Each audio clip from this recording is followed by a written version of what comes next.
రుతుపవనాలు భారీ వర్షాల కారణంగా రవాణాలో సమస్య తలెత్తి దేశంలో ద్రవ్యోల్బణం వ్యాప్తి చెందడం ప్రారంభమైంది. దేశ రాజధాని ఢిల్లీలో టొమాటో ధర 80 దాటగా బెండకాయ ధర 100 రూపాయలు దాటింది.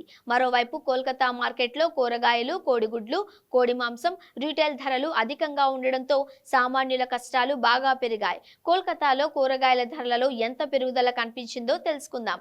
కోల్కతా నగరంలోని పలు మార్కెట్లలో కూరగాయల విక్రయదారులు మాట్లాడుతూ టొమాటో ధరలు నెల క్రితం 45 రూపాయల నుండి 50 రూపాయలు, కిలో 80 నుండి 100 వరకు పెరిగాయి. వంకాయలు కిలో 110 నుండి 140కి విక్రయిస్తున్నట్లు తెలిపారు.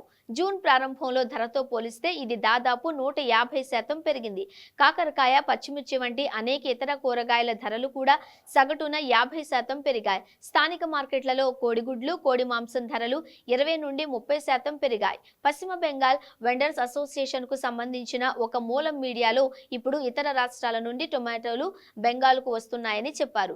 వేడిగాలులు, భారీ వర్షాల కారణంగా బెంగళూరు, హిమాచల్ ప్రదేశ్ నుంచి టొమాటోల సరఫరా తగ్గింది. ఉత్పత్తి కూడా దెబ్బతినడమే ఇందుకు కారణమని చెబుతున్నారు.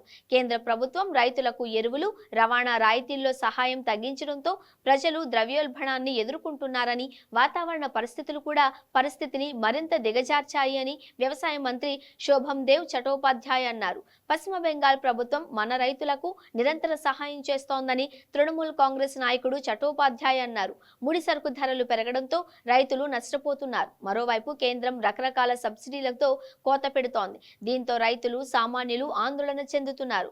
రాష్ట్ర ప్రభుత్వానికి రీటైల్ పంపిణీ నెట్వర్క్ సుఫాల్ బంగ్లా ఉందని, వారి దుకాణాలలో కూరగాయలు, ఆహార పదార్థాలను సరసమైన ధరలకు విక్రయిస్తున్నట్లు ఆయన చెప్పారు.